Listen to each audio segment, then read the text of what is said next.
petits loulous. Avec Monsieur Popette, nous sommes très heureux de vous retrouver aujourd'hui et nous espérons que vous avez passé de bonnes vacances. Tiens, Monsieur Popette, les enfants ont peut-être envie de savoir ce que tu as fait pendant tes vacances.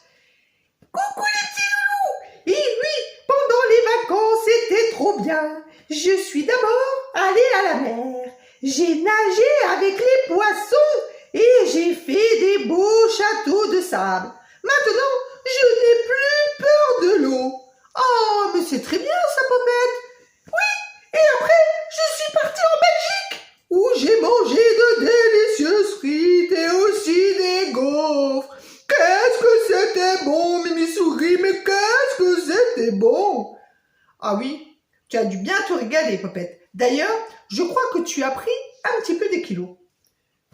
J'ai un petit peu grossi. Oh, un tout petit peu, Mimi Souris. Mais bon, c'est pas grave. Je me suis bien régalée et mon petit bidou était très content. C'est cela, oui. Tu es sûr que c'est juste un petit kilo? Moi, je pense qu'il y en a plusieurs. Hein. C'est pas grave, Mimi Souris, c'était les vacances.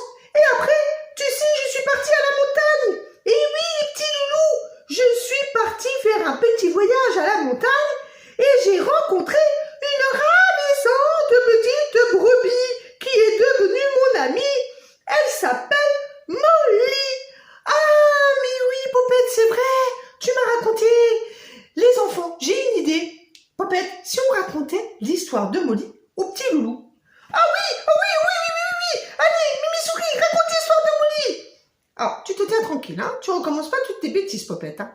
Les enfants, si vous êtes prêts, eh bien, je vous emmène à la montagne pour rencontrer Molly. Il était une fois une petite brebis qui ne ressemblait pas, mais alors pas du tout aux autres brebis. Elle s'appelait Molly. Sa toison était aussi blanche que la neige et ses sabots noirs luisaient au soleil. Il faut vous dire, les enfants, que Molly les frottait du matin au soir, car elle était très coquette et elle voulait toujours être la plus belle. Ce qui énervait beaucoup tous les autres moutons et toutes les autres brebis.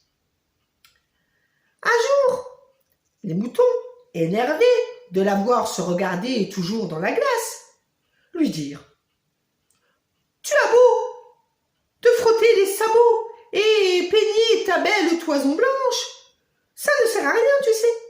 Tu seras tondu demain, comme nous. » Oh, mais il n'en est pas question, mais alors pas question du tout.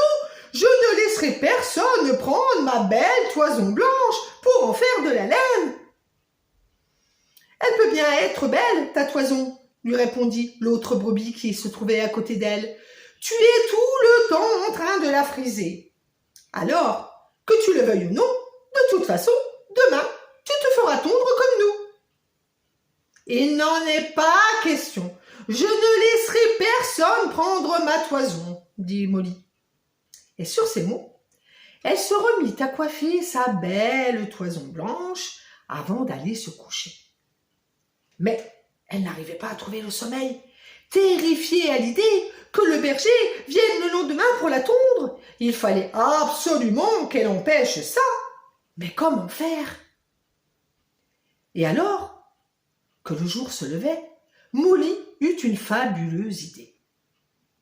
Quand le berger arriva le matin pour la tondre, elle lui dit « Berger, sais-tu que tu pourrais gagner beaucoup plus d'argent qu'en me tondant ?»« Ah bon? Et comment ?» lui demanda le berger. « En gagnant le concours de la plus belle brebis.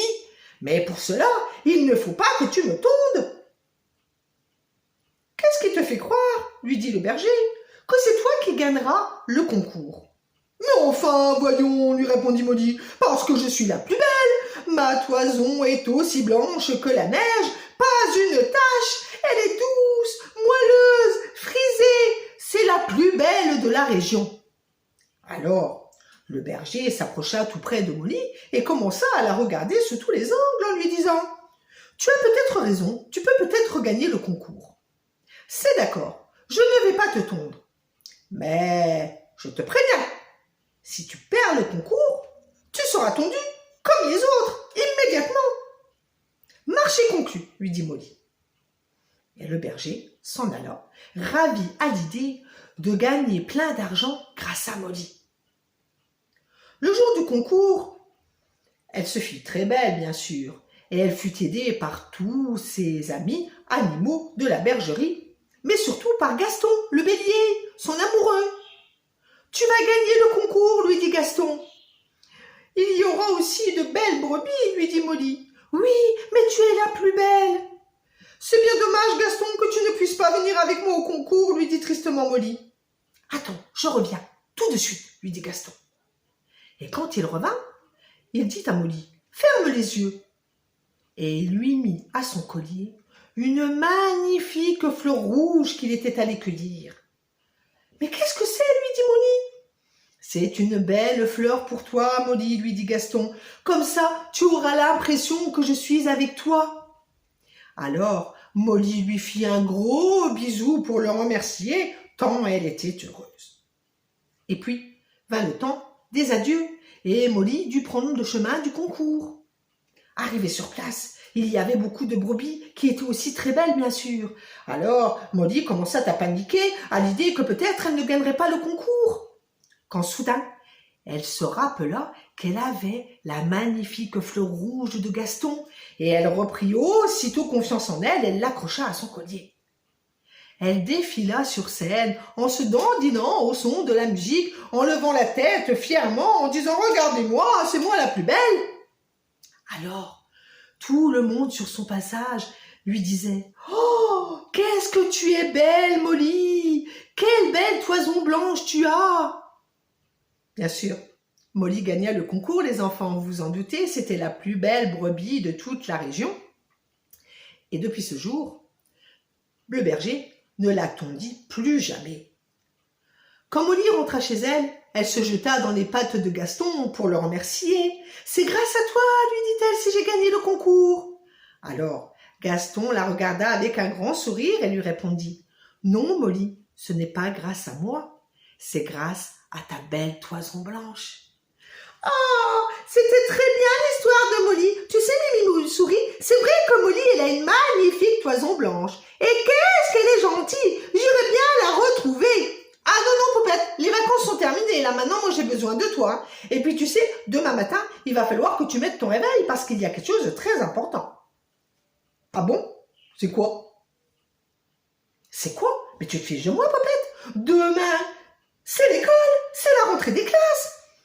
Ah, mais moi, je m'en rappelais plus. Mais je suis sûre que les enfants, ils ne savent pas non plus. Comment ça, les enfants, ils ne le savent pas non plus? Mais bien sûr que si, les enfants, ils savent que demain, ils doivent retourner à l'école. Ah, les enfants, vous le savez. Oui, mais je suis sûre qu'ils préféraient être en vacances. Tiens, on va faire un petit jeu. Les petits loulous, levez la main, ceux qui sont contents de retourner à l'école demain. Tu vois, Mimi Souris, je te l'avais dit, il n'y en a pas un qui lève la main. Non, mais n'importe quoi. Allez, arrête tes bêtises, Popette. Les enfants, je suis sûre que vous êtes très contents de retourner à l'école demain et de retrouver tous vos copains. En attendant, avec Monsieur Popette, eh bien, nous vous donnons rendez-vous la semaine prochaine dans Mimi Souris pour une nouvelle petite histoire. Mais on reprend les bonnes habitudes, hein. Pas de bêtises. Toi aussi, Popette, hein. Pas de bêtises, hein. Et n'oublie pas de mettre ton réveil demain.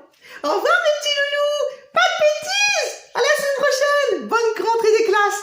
Bisous.